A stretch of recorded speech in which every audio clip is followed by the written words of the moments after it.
మన్యం పరిధిలోని గిరిజన గ్రామాల్లో ఉన్న హాస్టల్స్లో కొనసాగుతున్న తనిఖీలు. జిల్లా కలెక్టర్ ఆదేశాల మేరకు జీకే వీధిలో తహసీల్దార్ కార్యాలయంలో అధికారులు తనిఖీలు. సరైన పత్రాలు చూపని చైతన్య గిరిజన సంక్షేమ వసతి గృహం సీజ్.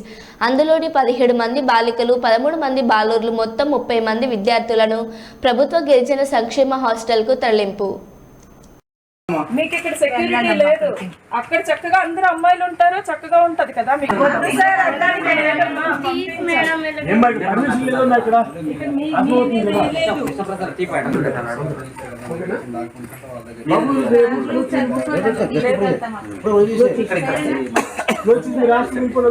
మీరు బ్యాగులు మీ బ్యాగ్ పట్టుకుంటండి బాబు. ఇదేమో గూడెం కొన్ని బాయ్స్ కి ఇచ్చేద్దాం.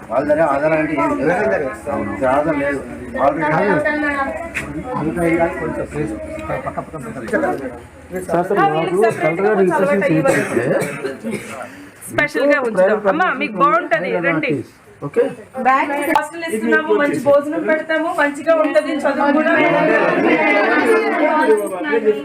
బాగా చూస్తున్నారు. కానీ ఇక్కడ మీరు ఉండడానికే లేదు, పర్మిషన్ లేదు, మీకు పర్మిషన్ లేదు.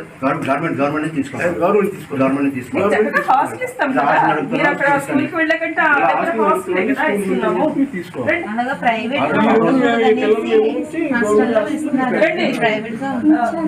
ముందు అక్కడ నేను పంపిస్తాను, మీ పేరెంట్స్ వస్తారు కదా, పేరెంట్స్ వచ్చిన తర్వాత అప్పుడు బ్యాగులు తెచ్చుకుంటాం, మాట్లాడతాం. ఏమీ కాదు పదండి, మీకు మంచి హాస్టల్, బెస్ట్ హాస్టల్ నేను ఇస్తానని చెప్తున్నాను కదా. రండి, అక్కడ 3 మంది అక్కలు ఉంటారు, మీకు తెలుసు కదా. మీ స్కూల్ ఎదురుగానే పెద్ద హాస్టల్ ఉంటది కదా, తెలుసు కదమ్మా.